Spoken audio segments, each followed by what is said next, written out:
Plasenta previa adalah plasenta yang implantasi atau nempelnya itu tidak pada tempat yang semestinya. Penyebabnya apa?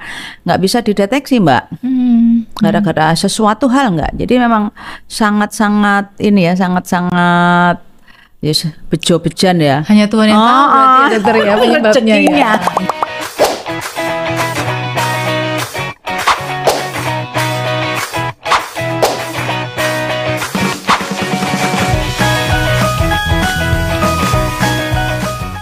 Plasenta previa adalah plasenta yang implantasi atau nempelnya itu tidak pada tempat yang semestinya.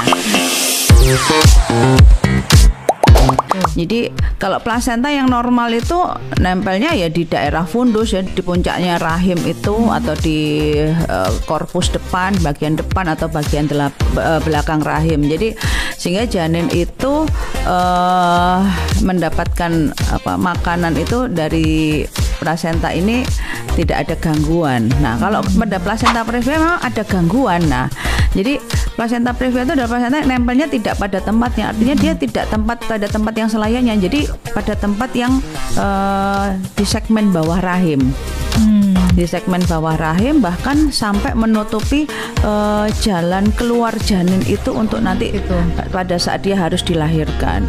Sehingga otomatis karena segmen bawah rahim itu adalah tempat yang daerahnya itu lebih tipis dari daerah-daerah yang lain, yaitu fundus maupun daerah korpus, sehingga nutrisi yang bisa didapatkan oleh janin itu relatif lebih kurang daripada yang semestinya. Makanya biasanya kalau pada plasenta previa itu ada potensi terjadi yang namanya hambatan tumbuh kembang janin. Jadi sekitar ya 20% dari kasus plasenta previa itu janinnya mengalami IUGR atau intrauterine growth retardation.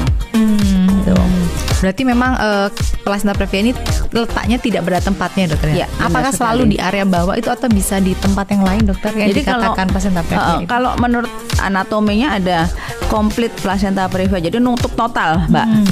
Nutup total. Otomatis pada saat kondisi seperti ini nanti pada saat persalinan tidak bisa dilakukan persalinan normal sama sekali, harus seksio. Nah, kalau yang parsiali jadi sebagian nutup. Sebagian nutup, sebagian jadi separuh. Nah, kalau seperti ini ada kemungkinan bisa terjadi persalinan normal.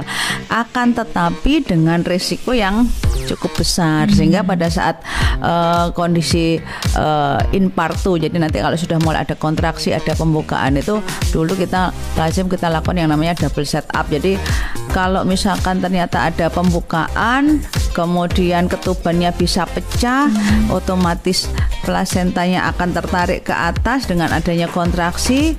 Harapannya kepala masuk panggul, robekan plasenta sebagian itu akan tergencet oleh kepala janin sehingga tidak terjadi perdarahan. Harapannya bisa lahir normal. Tapi kalau ternyata robekan plasentanya tidak bisa teratasi dengan kepala janin yang masuk, biar malah berdarah, kita langsung lakukan seksio sesaria. Nah, itu kalau yang parsiali. Atau yang marginalis. Marginalis itu hanya ujungnya saja yang nempel di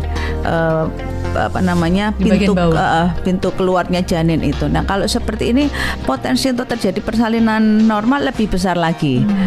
Jadi mungkin bisa terjadi, tapi tetap harus waspada. Memang tidak bisa dilakukan persalinan ini misalkan di bidan, ya di tempat-tempat yang tidak ada sarana fasilitas untuk operasi, nggak boleh. Jadi kalau kita sudah ketemu USG, ini plasenta previa, persalinan harus di rumah sakit atau rumah sakit ibu dan anak. Pokoknya yang ada sarana untuk operasi sesar.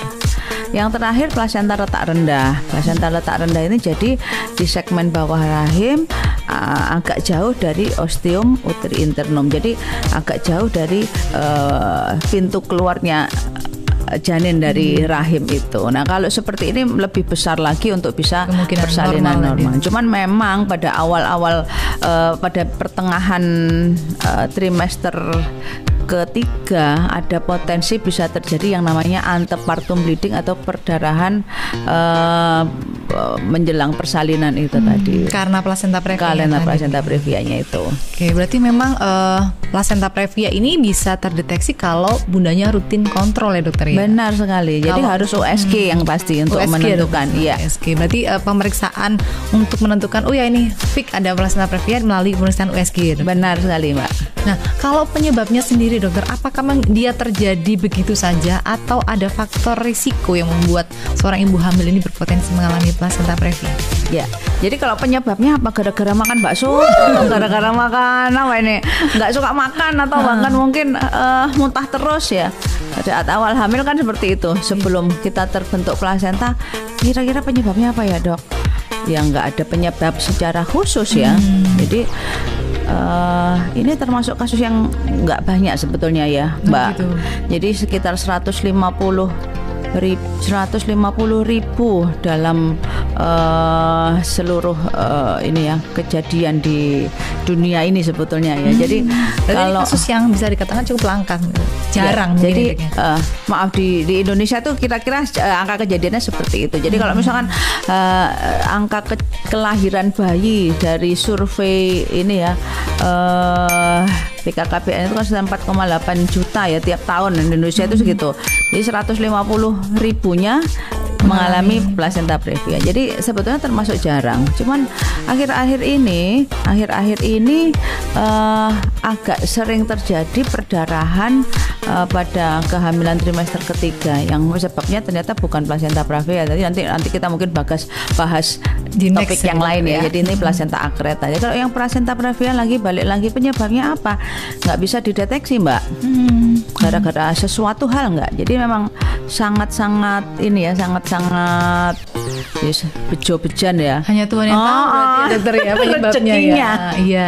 Cuman memang ada beberapa ini ya, beberapa